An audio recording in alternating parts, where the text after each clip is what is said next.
Capítulo 2. Aqueles com quem Cristo tem de lidar são contundidos. Esta contusão é necessária, em primeiro lugar, antes da conversão. É necessária para que assim o Espírito possa abrir caminho para si mesmo no coração, nivelando todos os pensamentos orgulhosos e altivos, e para que possamos compreender que somos o que de fato somos por natureza. Amamos vagar para longe de nós mesmos e ser estranhos em casa, até que Deus nos contunda por uma cruz ou outra. Então caímos em nós e voltamos para nós mesmos como pródigo, conforme Lucas 15, versículo 17. É uma coisa maravilhosamente difícil levar um coração embotado e evasivo a clamar com sentimento por misericórdia. Nossos corações são como malfeitores. Até que sejam arrancados de todos os subterfúgios à força de golpes, nunca clamam pela misericórdia do juiz. Em segundo lugar, esta contusão nos faz dar um alto valor a Cristo. O Evangelho é o Evangelho de fato, então, pois então as folhas de figueira da moralidade não nos farão nenhum bem. Em terceiro lugar, isso nos torna mais gratos. E em quarto lugar, a partir da gratidão, mais frutíferos em nossas vidas. Pois o que torna muitos tão frios e estéreis, senão que a contusão pelo pecado nunca lhes tornou preciosa a graça de Deus? Da mesma forma, em quinto lugar, este agir de Deus nos estabelece mais em seus caminhos, tendo sofrido pancadas e contusões em nossos próprios caminhos. Esta é a causa frequente de recaídas e apostasias, porque os homens nunca sentiram a dor do pecado no início, eles não ficaram tempo suficiente sobre o açoite da lei. Daí que esta obra inferior do Espírito em abater pensamentos altivos, conforme 2 Coríntios 10, versículo 5, é necessária antes da conversão. E na maior parte, o Espírito Santo, para promover a obra de convicção, junta alguma aflição, a qual, quando santificada, tem um poder de cura e purificação. Na verdade, em segundo lugar, após a conversão também precisamos de contusão. Precisamos para que, primeiro, as canas possam saber que são canas, e não carvalhos. Até mesmo as canas precisam de contusão, em razão do resquício de orgulho em nossa natureza e para nos deixar ver que vivemos pela misericórdia. E segundo, para que os cristãos mais fracos não fiquem demasiadamente desanimados quando virem os mais fortes abalados e contundidos. Assim, Pedro foi contundido quando chorou amargamente, conforme Mateus 26, versículo 75. Esta cana, até que se deparou com esta contusão, tinha mais vento nela do que cerne. Ainda que todos te abandonem, eu não, etc., conforme Mateus 26, versículo 35. O povo de Deus não pode ficar sem estes exemplos. Os feitos heróicos daqueles grandes vultos não consolam tanto a igreja quanto as suas quedas e contusões. Assim Davi foi contundido, conforme Salmos 32, versículos 3 a 5, até que chegou a uma livre confissão, sem engano de espírito. Na verdade, suas dores aumentaram em seu próprio sentimento até a dor aguda de ossos quebrados, conforme Salmos 51, versículo 8. Assim, Ezequias se queixa de que Deus havia quebrado seus ossos como um leão, conforme Isaías 38, versículo 13. Assim, o vaso escolhido, São Paulo, precisou do mensageiro de Satanás para esbofeteá-lo, para que não se exaltasse acima da medida, conforme 2 Coríntios 12, versículo 7.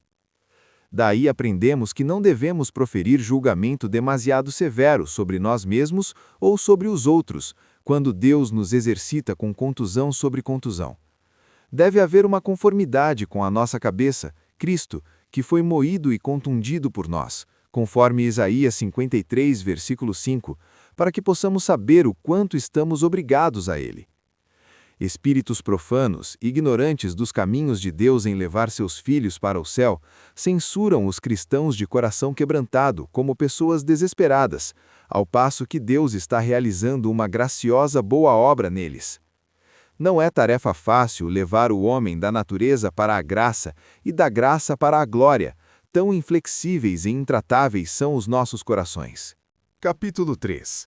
Cristo não quebrará a cana trilhada. O segundo ponto é que Cristo não quebrará a cana trilhada.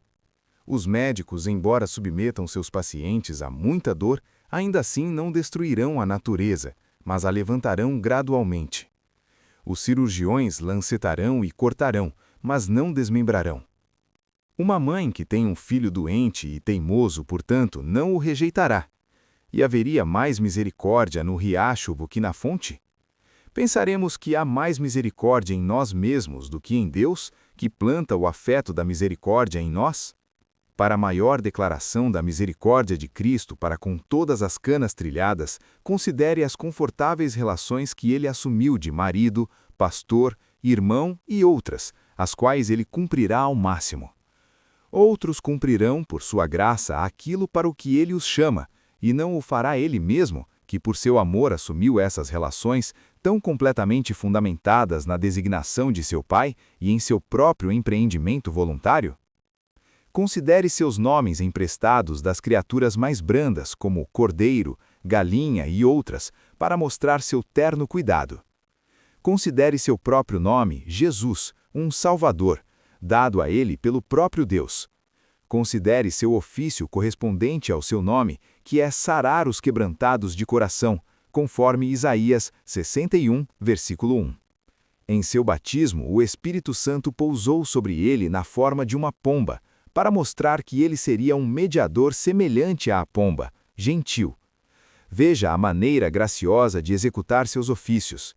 Como profeta, ele veio com bênção em sua boca. Bem-aventurados os pobres de espírito, conforme Mateus 5, versículo 3. E convidou a virem a ele aqueles cujos corações sugeriam mais objeções contra si mesmos. Vinde a mim todos que estáis cansados e oprimidos, conforme Mateus 11, versículo 28. Como suas entranhas se comoveram quando ele viu o povo como ovelhas sem pastor, conforme Mateus 9, versículo 36, ele nunca mandou de volta nenhum que viesse a ele, embora alguns tenham ido embora por conta própria. Ele veio para morrer como sacerdote por seus inimigos.